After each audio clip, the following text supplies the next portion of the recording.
Olá a você! Seja bem-vindo, bem-vindo e bem-vindes ao Sinapse CL desta noite. Boa noite, César Calejão, tudo bem? Tudo bem, Robs? Boa noite para nossa comunidade linda também. É isso aí, vamos lá.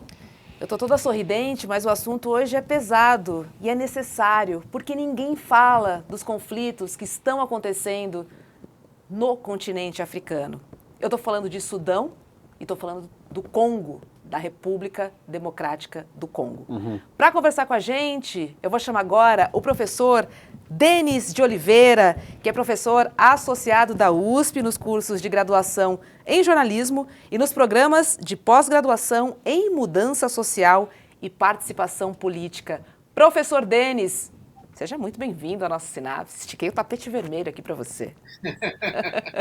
Olá, pessoal. Olá, todo que está assistindo. Obrigado pelo convite. É uma honra estar aqui com vocês. Obrigado, professor. Prazer falar com o senhor. Obrigado por aceitar nosso convite, viu? Uma honra pra gente. E, professor, como eu falei no início do programa, fala-se muito em guerra da Ucrânia, né? Agora falamos muito sobre, enfim, o conflito entre Hamas e Israel, mas não se fala, né, sobre a guerra civil que mata mais que a guerra da Ucrânia no continente africano. Vamos começar do começo. Acho que a gente pode começar sobre as colonizações de ambos os países, né? O Congo foi colonizado pela Bélgica e o Sudão pela Inglaterra. Passei na prova? Passou. Aprovadíssima. Aprovadíssima. Tem uma questão muito interessante, assim, complicada na África, né, que acho que pouca gente tem informação disso. Se você pegar o mapa da África, o mapa do continente africano, vai observar que as fronteiras, a divisão territorial dos países, das nações do continente africano, parecem feitas com uma régua, né, linhas retas. Porque foi uma partilha feita no século XIX entre as potências europeias. Então, a divisão política da África, ela obedeceu aos interesses do imperialismo, né, dos colonizadores europeus, e não é uma divisão feita a partir, né, da própria história dos povos africanos. Então, o que vai acontecer? Né? Então, você tem uma divisão que é artificial, e foi muito mais em função dos interesses da colônia europeia da colonização europeia, do que a partir de um histórico, né, de construção aí dos vários povos africanos. Né? Isso é um dado que é importante. E uma coisa que é importante, que as independências desse país são muito recentes. Então, o Congo foi independente em 1960, o Sudão em 56, então do século XX para cá.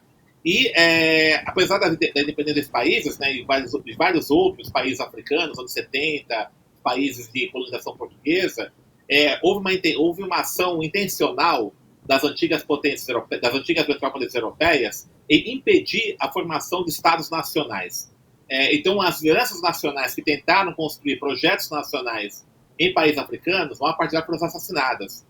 No caso do Congo, por exemplo, o Patrick Lumumba, que liderou a independência em 1960, liderou um movimento nacionalista radical no Congo, né, a ideia de construir um Estado congolês, uma identidade nacional congolesa, e ele foi assassinado, com um projeto até socialista, foi assassinado, assim como Thomas Sankara em Burkina Faso, né, assim como Samora Machel em Moçambique, e vários outros, né, lideranças que tentaram construir projetos nacionais em países africanos. Né. O grande exemplo nós temos, aliás, né, faz 10 anos da sua morte, que é o Nelson Mandela, né?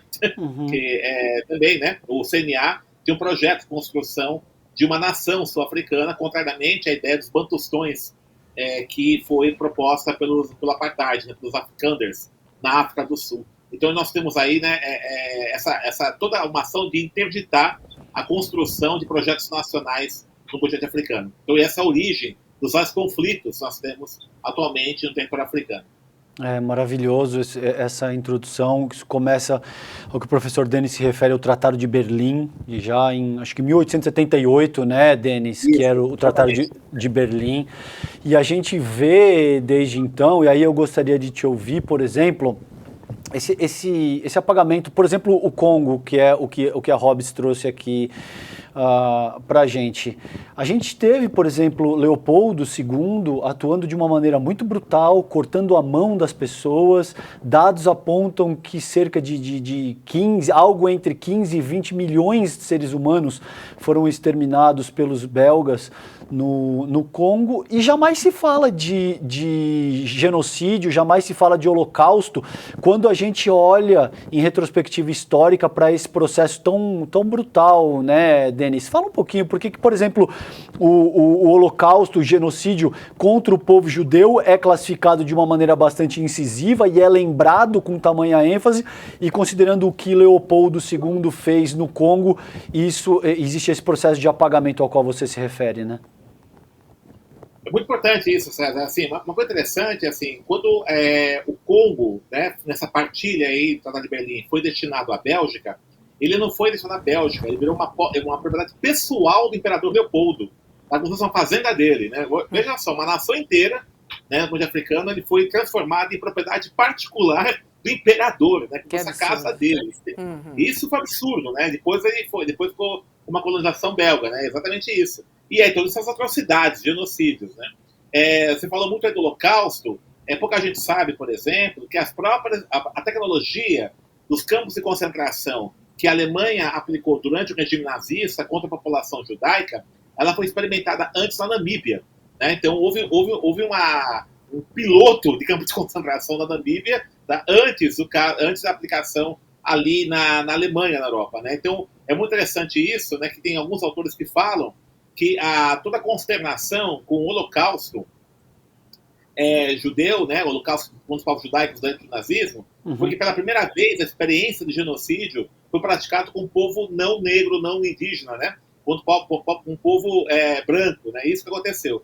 E é muito interessante que durante a conferência de combate ao racismo em Durban, em 2001, vários povos africanos, várias nações africanas, organizações de povos africanos, falavam do Holocausto africano, né? E houve oposição do Estado de Israel que se mencionasse o Holocausto africano, porque eles consideram que o Holocausto só se aplica à experiência da tragédia judaica. Pois é, vamos continuar falando do Congo, professor, porque eu queria entender esse conflito, quando é que ele começou, quem está brigando contra quem? Quem quer o poder? O que está acontecendo? Conta pra gente essa história, por favor. Boa. Então, como eu falei para vocês no início, né, o Congo, em 1960, né, ele teve a independência sob a liderança do Movimento Nacional Congolês. Você tinha algumas lideranças importantes, que é o Patrick Lumumba, Cynthia Dula, Joseph Léo, né? E esse movimento que liderou a independência do Congo, ele era baseada nos trabalhadores, né, movimento sindical. Era um movimento popular, né? Então exerceu forte pressão da Bélgica desde 1958, né? Lutou pela independência, e aí havia um projeto aí, de fato, de construção do Estado Nacional com inspiração socialista. Isso é muito interessante, né? Porque foi muito importante nesse período, né, a existência de um bloco, né, socialista, embora você pode ter todas as críticas, né, que foi aquele bloco do leste europeu, mas inspirou, né, a existência de um bloco socialista.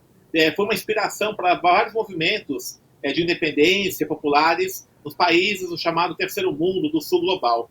Isso aconteceu, né, nos países do continente africano. Então, no Congo aconteceu isso, então havia um projeto de construção de um socialismo, né? Houve, de fato, durante os anos 50, 60, um projeto de um socialismo africano, com o Julius Nyerere na Tanzânia, né? O próprio Thomas Sankara em Burkina Faso, e o Patrick Lumumba, né, fez parte dessa tradição nessa luta pela independência no Congo, tá, em 60. Entretanto, aquela coisa, né, veja só o que acontece. Essas independências conquistadas aí pelos países africanos, elas são acompanhadas de um brutal boicote dos países europeus. Né?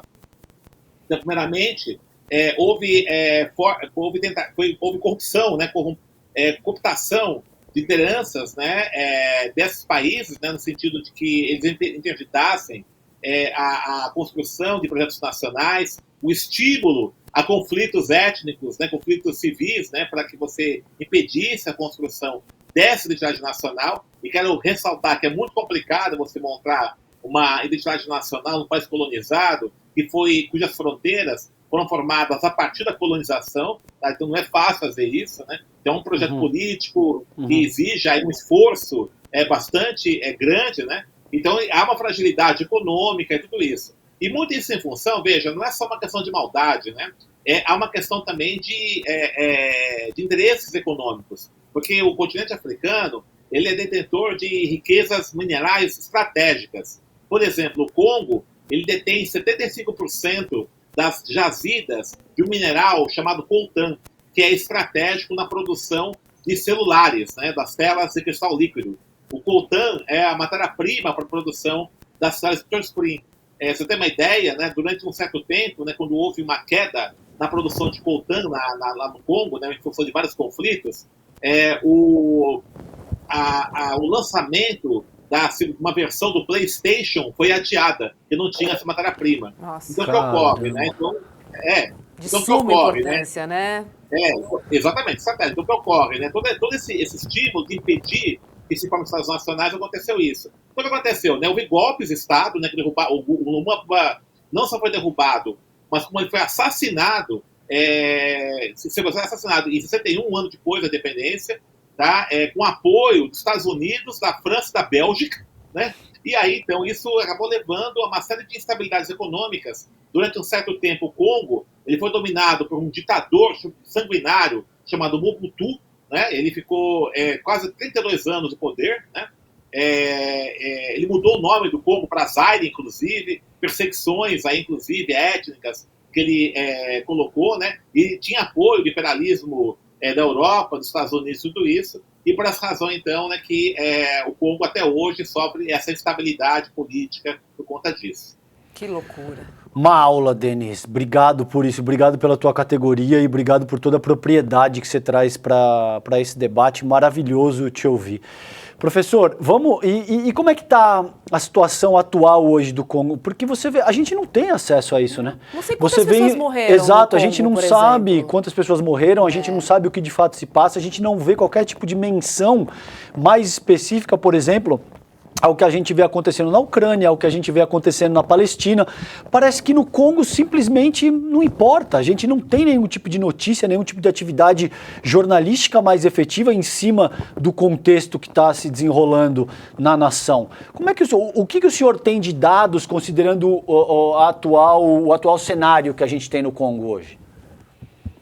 Então, o Congo está assim, depois da derrubada, né, do ditador Mobutu, né, houve golpes militares, aquela coisa, né, as elites militares que vão se confrontando, né, os golpes militares, houve uma transição para uma democracia institucional, mas muito fragilizada, tá? Em 2018, me parece, né, final de 2018, houve eleições presidenciais e parlamentares, né, e a oposição, o cara da oposição, né, ele foi vencedor, tá? Entretanto, o que acontece? Os conflitos militares continuam, né? E o governo, né, de então, que perdeu a eleição, né, ele adiou a votação, adiou a posse, então está nessa estabilidade, não aceita a posse e tal. O que acontece? Veja, você tem grupos, como o Estado é muito fragilizado, são grupos, né, muitos paramilitares, inclusive, que vão controlando a extração, inclusive, desses minérios estratégicos, né, como milícias mesmo, e vão disputando espaços, disputas territoriais. Isso vai ocorrer. Tá? Então, o poder central acaba muito fragilizado e alvo de disputas intensas, né, disputas fratricidas, por conta desses conflitos, né, pelo controle dos territórios no qual são extraídos. Né? Então, atualmente, há uma junta, né, militar. O Congo também ele sofreu entre 2018 e 2020 um surto de ebola, né, uma doença terrível, né? Morreu muita gente lá, né, por conta disso, né? Acho que em torno de 3 mil pessoas em 2 anos, tá? Esse surto, né, aconteceu em umas províncias lá lá do Congo, né? Teve também o Covid-19, né, 2020. Você quer ter os dados, né, quantas pessoas morreram do Covid-19, né? E tá assim, né? Tá na situação dessa estabilidade, com uma junta governando e que se busca ainda chegar a um acordo político ali. Mas o que acontece o Congo acaba sendo um território em que ele é fragmentado por disputas de grupos paramilitares para controlar territórios nos quais tem esses minérios estratégicos. O senhor tem ideia de quantas pessoas já morreram nesse conflito, no Congo? Eu não tenho assim, esses números, tá? Porque assim, o problema é que o que acontece, veja, as Nações Unidas, né, todos esses órgãos de governança global acabam não tendo nenhum tipo de intervenção lá, tá? Mas é muito mais assim, 6, 7 mil pessoas morrendo, né, nos conflitos, no geral, a gente não tem os dados mais previstos, né? Agora, a pergunta clássica é, enquanto acontece o conflito, alguém se favorece disso. Quem é e por quê? Quem favorece é o próprio imperialismo, né? E aí, no caso do Congo, especificamente, tem até um vídeo que está na internet circula, que chama telefones móveis de sangue, né? Celulares de sangue, né? Então, é muito interessante você pegar as milícias que atuam no Congo, que controlam as minas de coltan, no qual você tem aí trabalhos escravizados de crianças, né? Crianças escravizadas. Essas milícias controlam os trabalhos escravizados de crianças, extraem coltan, esse minério, né? Vende a preços baixíssimos para as empresas, para intermediários, que depois revendem para as empresas que produzem celulares, né? Então, quem está ganhando com isso? O grande capital. Então, a Apple, Samsung e LG Sempre. são essas que se beneficiam dessa situação. Tá ótimo, Sempre. queria os nomes para a gente Veja. entender de quais empresas a gente está falando, porque a gente consome dessas empresas também. É importante a gente Exatamente. ter essa informação. Ótimo. E veja a importância, por exemplo, Denis, a gente conversou aqui, acho que há algumas semanas, né, Rô, com o Wagner Miqueias, e o Wagner te dá conta do quanto intrínseco é a relação que existe entre escravidão, moderna inclusive agora, essa que o professor Denis discorre a respeito, e o capitalismo de forma mais ampla. A fala do Denis não poderia ser mais eloquente, mais direta nesse sentido. A tua pergunta também é extremamente pertinente, porque eu acho que a gente, enquanto consumidor, precisa olhar de fato para quem é que está explorando mão de obra escravizada de crianças na África nesse momento, né? E aí vamos falar um pouquinho do Sudão também, Robes? Bora. O que está acontecendo no Sudão, Denis? Se a gente puder abordar um pouco o cenário também. O Sudão, durante 30 anos, ele foi colonizado pela Inglaterra, ele conquistou sua independência em 1956. Né? Esse território do Sudão, ele sempre foi controlado, né, pela Inglaterra, parte pelo Egito também, né? Ali há uma disputa étnica muito intensa, né? Você tem árabes, você tem algumas etnias típicas do Sudão, enfim, né? Ali é bastante bem complexa ali. O Omar al-Bashir, né, ele governou o Sudão durante 30 anos, né, uma ditadura sangrenta, entre 1989 e 2019. E contra ele, inclusive, até se há acusações de genocídio, né, de genocídio contra algumas etnias, né, que eram contrárias diferentes, né, do qual ele se apoiava, né. O que aconteceu, né, em 2019, esse ditador, né, o Omar al-Bashir, ele foi derrubado por um golpe militar, no qual você tinha duas grandes figuras que lideraram esse golpe, né. Um é o general Abdel Fattah al-Burhan, que era o comandante, né, das Forças Armadas do Sudão, do Exército, que derruba, então, né, o presidente, né, o ditador, aí no caso, e o outro é Mohamed Hamdan Dagalo, né, conhecido como Emedti, que ele comandava uma milícia, né, que é chamada Yanamid, né, que era Forças de Emergência, de Ação Rápida, perdão, FARC, né. Essa milícia é o seguinte, ela atuou, né, durante o governo do Omar al-Bashir, é uma milícia que atuava mais ao sul do Sudão, e aí ela foi reconhecida como uma força assessora do exército do Sudão. Tá?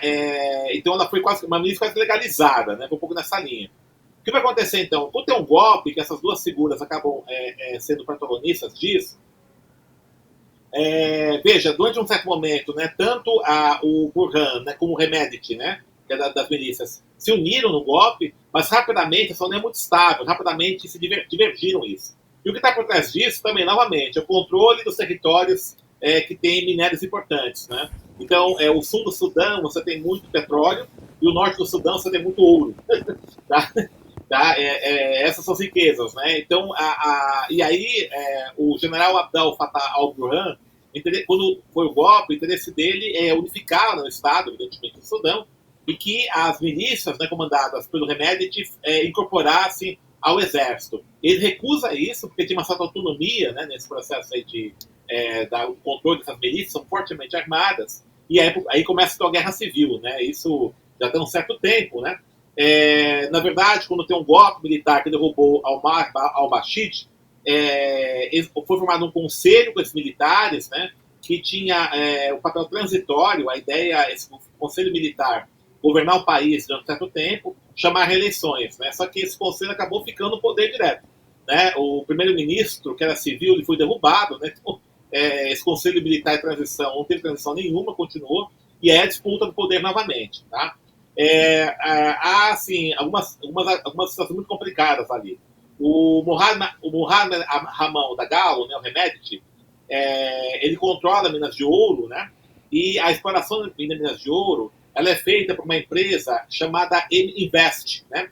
É uma empresa russa que, segundo acusações do Departamento de Estado dos Estados Unidos, tem vinculações com o exército Wagner, né? Esse exército aí que é de mercenários aí, Mercenários né? russos, né?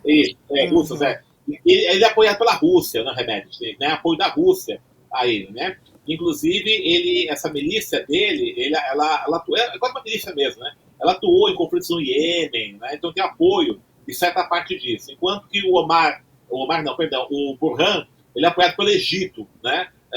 Por interesses geopolíticos ali. Então o que acontece? Novamente, né? A dificuldade de pensar um projeto nacional para o Sudão, interesses de vários países estratégicos, a China, Rússia, né, o próprio Egito, né, naquele país, acabam dificultando a construção dessa nação. Tanto é que já se falou, inclusive, numa separação da Sudão do Sul e Sudão, né, um governo separatista de fazer isso, né.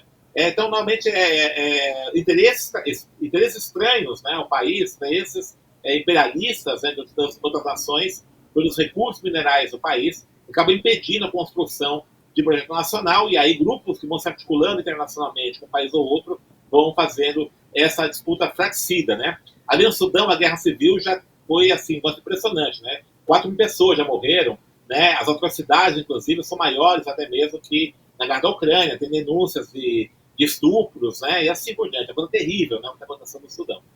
Nossa, e a gente vê, né? Na verdade, a gente não vê uma resposta humanitária, né, em relação a tudo isso que está acontecendo lá. Porque é um vespeiro, de fato, né, Denis? São muitos interesses de muitos países potentes. E aí o que a gente vê por enquanto eu estou ganhando, não se mexe, eles estão morrendo. Até aí, para mim, está tudo bem. Mas será que a Organização das Nações Unidas, será que quem é que pode olhar para esses países? A população está sendo dizimada, as pessoas estão morrendo de fato, né, Denis? Teve uma crítica muito dura do presidente Lula em relação à ONU, que eu reforço aqui, principalmente falando dos países africanos também, que não são olhados. A minha sensação é de que ainda está tudo bem para mim, estou conseguindo o que eu quero, mercadoria, mineração, deixa quieto. Mas quem é que pode interceder em favor desses países, Denis? Alguma coisa precisa ser feita. Qual é o caminho mais viável que você pensa? Olha, eu acho que o continente africano ele é a expressão mais obscura, mais cruel do que o imperialismo, do que o capitalismo globalizado. Porque isso, para o capitalismo, para o capital, o grande capital, é isso que interessa. É uma terra de ninguém. Veja, é interessante, eu quero muita atenção disso. Todas as tentativas de construção de projetos nacionais no continente africano foram assim, dizimadas, né? As lideranças do terrorismo foram assassinadas. O Muammar Gaddafi na Líbia, por exemplo. A Líbia virou o que hoje? A Líbia é um território de disputa também de vários grupos, né? O Gaddafi, por exemplo, ele construiu um projeto nacional na Líbia, inclusive muitos refugiados de outros países africanos, por conta de guerras civis, iam para a Líbia e conseguiam o status, né, de cidadão líbio, né? Isso acabou, né? Então volta essa discussão dos conflitos étnicos, né? O caso da África do Sul, a mesma coisa, né? O que os ideólogos do apartheid queriam, né? Aquelas bantustões, né? E aí criar brigas étnicas nos territórios separados, uma coisa semelhante que Israel faz agora na Palestina, né? E a mesma coisa dos países todos aí. E lideranças, né? Como Thomas Sankara, Nyerere, né? Agostinho Neto, próprio Nelson Mandela, né? Patrick Lumumba e vários outros, Samora Machel, tentaram, de fato, né, projetos nacionais, né, e muitos deles foram assassinados. Né? Por quê? Porque não interessa que as nações tenham soberania, autonomia, porque isso vai implicar que elas vão ter a soberania sobre, né, as riquezas minerais estratégicas que tem nesse território. Né? Minimamente, exatamente, né? Minimamente. Então, quando ficar com milícia, você negocia lá, resolve e pronto, né? Ô, Denis, na tua disciplina, na USP, você trabalhou muito com agente AutoSer, aparelhos ideológicos de Estado. E essa questão africana que você coloca também denota, de uma forma ímpar, como a gente tem toda uma estrutura colonial vigente nesse momento, sobretudo nas nossas mídias hegemônicas, né? Porque você não vê em absoluto, você vê a cobertura a respeito, por exemplo, da guerra da Ucrânia, e aí isso tem um tom. Você vê a cobertura, por exemplo, do genocídio que acontece em Gaza, isso tem um outro tom, como se somente as vidas israelenses importassem. E no que diz respeito a Sudão e Congo, por exemplo, você não vê em absoluto. Não é que, assim, não existe nem sequer uma posição enviesada de qualquer natureza. É como se não existisse Congo, como se não existisse congoleses, como se essas pessoas sequer tivessem direito à vida, à subjetividade, e não é mencionado em absoluto, né? Fala um pouquinho pra gente, por favor, Denis, qual que é a importância de entender o que são os aparelhos ideológicos de Estado, qual que é a importância do trabalho do AutoSer nessa medida? Muito bem, né? Então, o AutoSer tem uma questão muito interessante, que eu acho interessante, que o capitalismo, né, para poder existir, ele não só tem que ter mecanismos de opressão econômica, mas tem que criar um padrão de sociabilidade que seja aderente a essa opressão econômica. Então, a ideologia, ela atua de que forma? Ela vai interpelar e assujeitar os sujeitos, os indivíduos, numa certa ordem social. Então, o que acontece, no caso aí dos países africanos? À medida que você, primeiramente, né, invisibiliza essas situações, e segundo, você naturaliza a situação de violência, de miserabilidade, você reforça a ideia de subhumanidade nesses sujeitos. Então, o que acontece? A gente fica assim mesmo, não tem que fazer, eles não sabem se viver, é sempre briga, tudo isso, né? E não entra em questão, por exemplo, que o que acontece na África é produto de uma ordem social capitalista, que tem pessoas que estão se beneficiando disso. E mais do que isso ainda, né, que essa barbárie que acontece no território africano sustenta a sofisticação que ocorre nos países centrais do capitalismo. Essa é a grande questão, né? Então, por exemplo, né, quando eu falei do coltan, o coltan ali no Congo, né, é a matéria-prima que possibilita a construção das telas de cristal líquido, né, que é uma coisa essencial para esses produtos aí das tecnologias mais contemporâneas de informação e comunicação. Ao mesmo tempo que o Congo tem esse papel, né, por exemplo, acho que Gana, isso. Gana, por exemplo, é o principal depositário de lixo eletrônico. Tá? Então, esses aparelhos aí eletrônicos, né, que não são descartados, nós vivemos uma era do descarte, né, dessa obsolescência programada desses produtos, para onde vai milhares, milhões de celulares, tablets que são, né, descartados porque não funcionam mais. Né? Boa parte desse lixo eletrônico vai para Gana. Né? Então, Gana recebe o lixo. Olha que loucura. Nossa. Então, o lugar da África é esse, né, nessa ordem social. E aí, então, esse modelo ideológico, a gente vai naturalizar, não vamos ficar indignados com isso, e mais do que isso ainda, não vamos mobilizar para mudar essa ordem social estabelecida. Ou seja, extrai a riqueza e devolve o lixo, né? Exatamente. Do continente africano. Essa é a lógica que é realmente inacreditável, é surreal o que a gente está ouvindo aqui, professor Denis. E muito doloroso, porque veja, aí você tem, veja o nível de ignorância, por exemplo, daquele deputado de Goiás, que eu não vou citar o nome dele, quando ele não entende uma vírgula disso que o professor Denis está explicando ao longo dessa entrevista com a gente, e ele diz que democracias não... Ele está sendo processado por racismo, por isso, inclusive. Democracias não prosperam na África porque africanos não têm QI suficiente.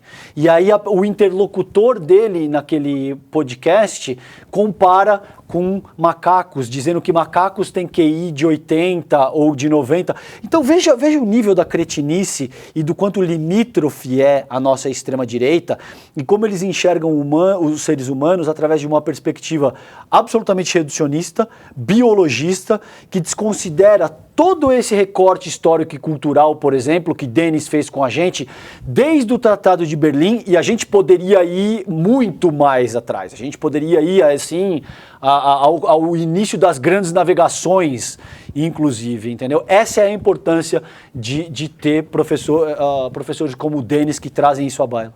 Agora, professor, eu queria aproveitar também que, né, você dá aula na cadeira de jornalismo e entender se o jornalismo não teria, então, um papel fundamental em dar luz a tudo que está acontecendo no continente africano e talvez, a partir daí, promover uma mudança. Porque a gente vê hoje é a total ausência do jornalismo que é feito por pessoas e para pessoas. Isso. Certo?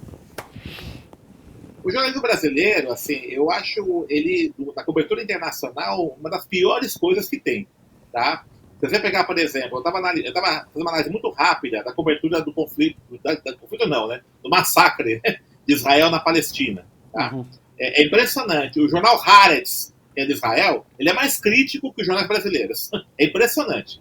Tá? Os jornais israelenses, lógico, ele defende a guerra e tal, mas tem mais críticas à ação do Netanyahu, né? Aponta algumas coisas e tal, do que os próprios jornais brasileiros, que é um absurdo, né? Chega a um ponto assim maluco, né? E uma coisa interessante, vocês já perceberam já, né? Os correspondentes internacionais da mídia hegemônica brasileira estão todos sediados em países centrais do capitalismo, Estados Unidos, na França, em Portugal, etc. Então, por exemplo, vamos falar da guerra de Israel-Palestina a partir de onde? A partir ou de Tel Aviv, um ou outro, ou lá de Paris, ou dos Estados Unidos. Então é evidente que eles vão reproduzir a agenda do imperialismo nessa cobertura, né? Não tem nenhum correspondente na África. Não tem. Na América Latina também, raramente. Manda um enviado especial, quando tem mais para a Argentina, quando tem uma eleição e tal. Não tem. Quando eu conversei, inclusive, com alguns editores internacionais de jornais e mídias brasileiras, hegemônicas, né? O que eles comentaram? A população não se interessa por isso. Eles querem ver os países que eles gostariam de viajar, né? Isso é uma piada, é ridículo isso, né? Veja, se o Brasil tem uma agenda geopolítica própria, e a gente observa, inclusive, né, que já há um certo tempo, né, até no governo Lula mesmo, né, começou um pouco de abrir um pouco as perspectivas de ação no Brasil. O Brasil tem negócios em países africanos, na América Latina, no Oriente Médio, né, tudo isso, né, tem relações econômicas, busca abrir um pouco o leque, né, de relações econômicas do Brasil. Hoje, o maior parceiro econômico do Brasil é a China, né, mas os Estados Unidos, né, tem mais compra e tal. E é evidente que ao fazer isso, você vai ter brasileiros trabalhando nesses países todos, né? O que acontece nessas nações, nessas localidades, interessa, inclusive, até mesmo aos empresários brasileiros. Veja, uma cobertura dessa é horrorosa, né? Então, interessa, sim, né, até mesmo para as lideranças econômicas do Brasil, né, da empresariado do Brasil, o que está acontecendo na África, o que está acontecendo no Oriente Médio, interessa isso. Isso é importante, né, porque o mundo, né, a geopolítica internacional é muito mais complexa. E a gente observa, né, uma certa ignorância, né, de alguns correspondentes internacionais brasileiros, né, da cobertura internacional brasileira, que ela chega a ser menos crítica, mais adesista do que a própria imprensa de Israel, dos Estados Unidos e por diante, né. Então é uma reprodução aí da agenda imperialista, e isso é a expressão dessa ideologia que está presente no jornalismo brasileiro. Ô Denis, e muitas vezes quando eu faço essa análise, as pessoas me dizem, sim, mas vocês de esquerda, por exemplo, tendem a achar que, por exemplo, o Império Americano fica pautando os nossos jornalistas, por exemplo, da Globo News ou essa gente. E o processo, ele é muito mais eficaz do que isso, né? Você tem, por exemplo, eu sei que você é um leitor atento de Fanon também, me corrija se eu estiver errado, mas o Frantz Fanon é um cara que fala muito a respeito de como é que a mentalidade está introjetada num nível muito mais profundo. Então, assim, quando você tem jornalistas da Globo News, não é que o Departamento de Estado americano necessariamente sente que, olha, é isso ou aquilo que você vai dizer. Isso é um processo de colonização mental que vem acontecendo ao longo da história dessa pessoa. Sim. Ela foi exposta a uma determinada propaganda, ela assistiu filmes estadunidenses. Menos Heloísa Vilela, vou dizer aqui, menos Heloísa Vilela. A nossa Elo Vilela é extremamente corajosa, extremamente capaz e, de fato, conseguiu, a despeito de ter passado pela Globo durante muito tempo, conseguiu ser uma raríssima... Exato, e morar nos Estados Unidos, conseguiu ser uma raríssima exceção. Agora, Denis, o que eu gostaria de uma reflexão tua é o seguinte, enquanto comunicador, enquanto intelectual que pensa as nossas questões mais prementes, o que pode ser feito nesse sentido? O que você acha que pode surtir algum efeito para endereçar essa questão de uma maneira mais objetiva?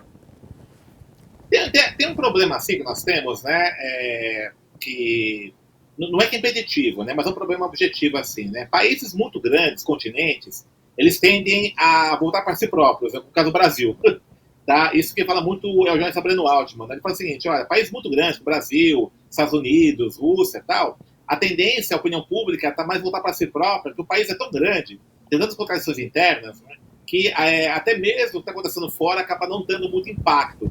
É muito diferente, por exemplo, países muito pequenos, que até mesmo a dependência externa é maior.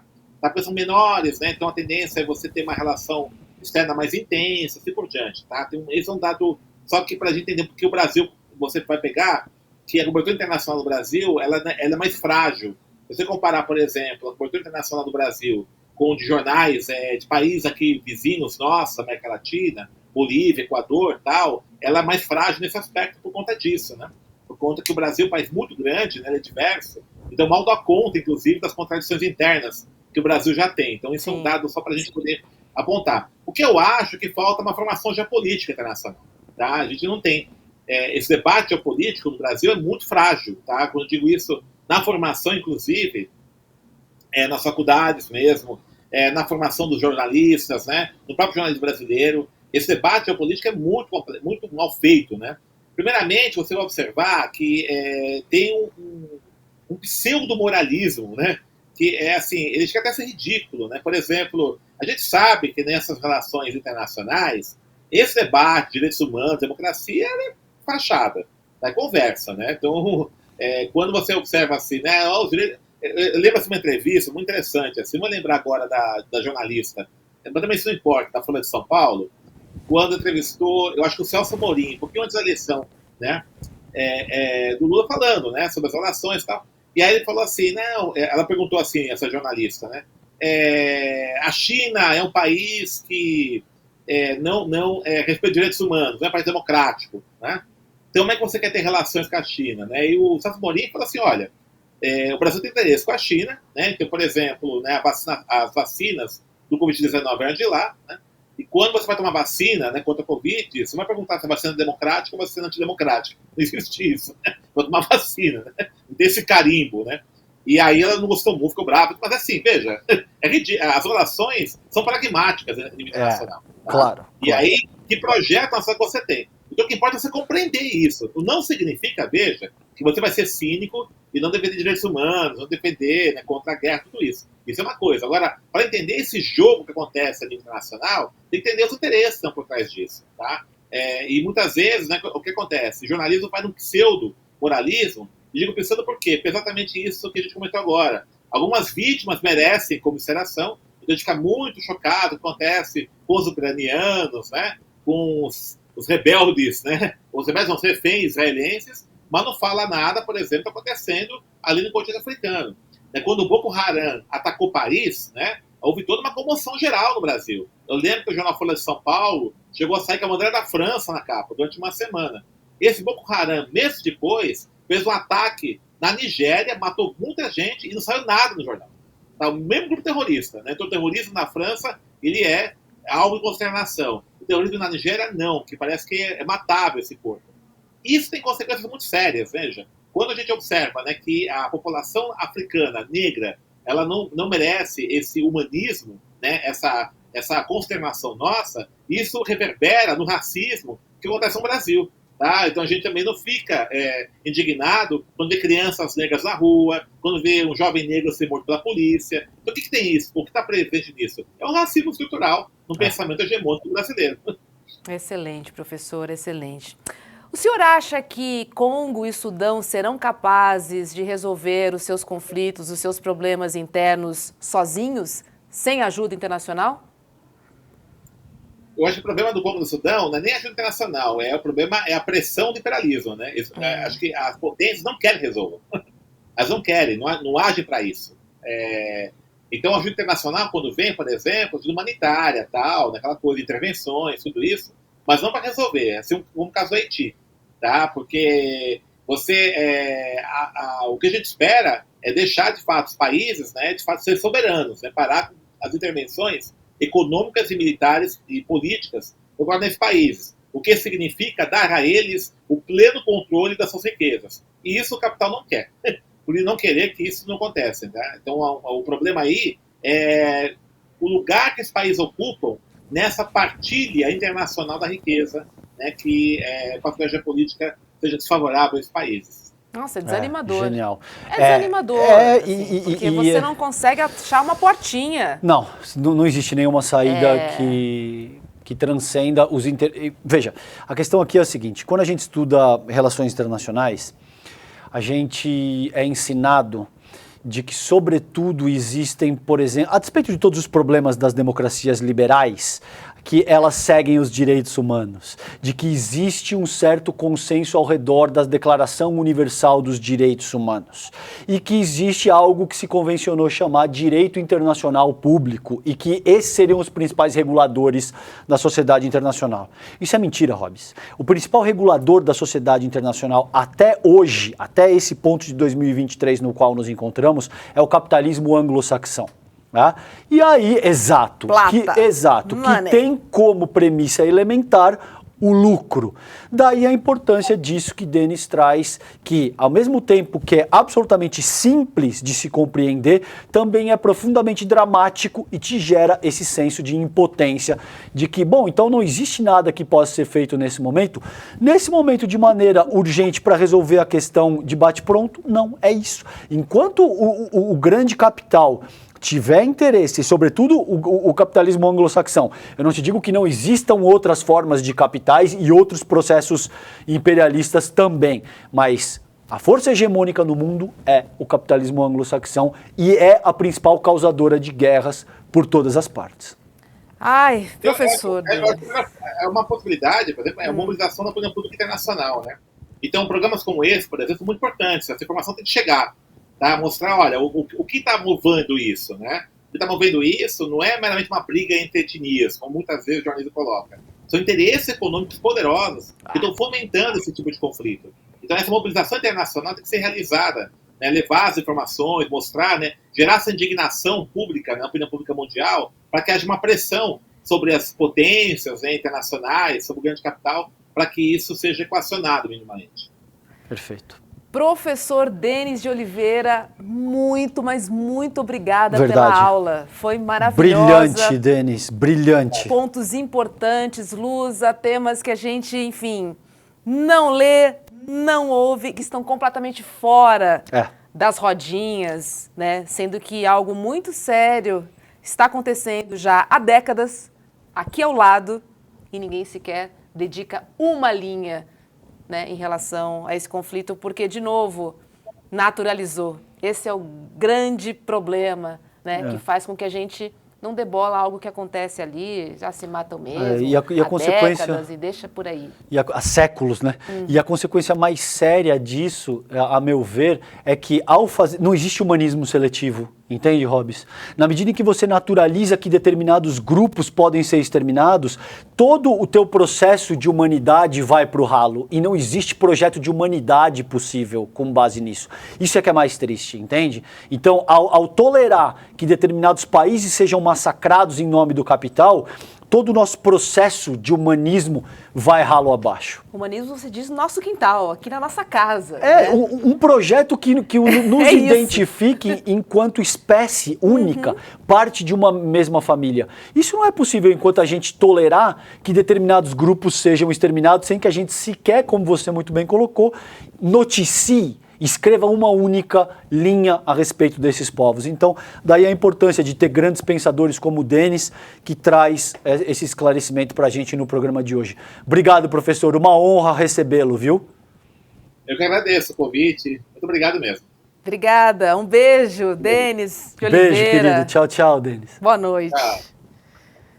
Ai, César, comecei o programa sorrindo, mas não vou conseguir terminar. É duro? Porque é muito duro. É duro, cara. Assim, é uma realidade que a gente não consegue imaginar, né? pessoas não são números. E a gente vê todo tipo de atrocidade acontecendo, de crimes de guerra que estão acontecendo lá também, gente. E ninguém... E veja que loucura, no Esfarrapados eu coloco 4 pontos centrais que vão ao encontro disso que o Denis está colocando. Uma educação antirracista, ter que ensinar economia política para as nossas crianças já, porque na sociedade do capital, economia política é a disciplina absolutamente fundamental, ter que ensinar dinâmicas constitucionais, como que a nossa república funciona, e ter que ensinar geopolítica global. Absolutamente tudo que o Denis colocou aí com muita propriedade, porque sem isso... é impossível fomentar pensamento crítico e a gente vai ter essa hierarquia moral que é organizada pelo capitalismo anglo-saxão vigente por outros, sei lá, quantos séculos. Interessante, César, o que você trouxe. E acrescento mais um ponto que é, pensando no hoje, as pessoas só querem viver. As pessoas só querem acordar no outro dia, porque a situação é essa. Mas isso não está acontecendo. Exatamente. Essas pessoas estão sendo exterminadas. Exatamente. Tanto na Palestina, quanto no Sudão, quanto no Congo. A diferença é que algumas vidas são sequer noticiadas. Sim. Outras nem entram em pauta. Essas pessoas são exterminadas como se elas simplesmente não existissem. Respirando aqui. Deixa eu trazer a próxima aula, que já tem dia e hora para acontecer. A próxima aula online e aberta, olha lá. Dia 17 de dezembro, às 8 horas da noite, com Eduardo Marinho e também Eduardo Moreira. A gente vai conhecer a história do Eduardo Marinho, que é filho de militar, estudante de direito, né? Chegou a ser bancário e largou tudo para viver nas ruas. E essa experiência que ele divide com a gente no domingo. Então, corre lá no icl.com.br/sinapse e garanta a sua vaga nessa aula imperdível. A programação do ICL começa às 7 da manhã com o Leandro Demore e o seu Desperta. E logo depois tem ICL Notícias, primeiríssima edição, das 8 às 10h30 da manhã. E às 7h30 da noite, você já sabe, estamos aqui sinapsando juntamente com você.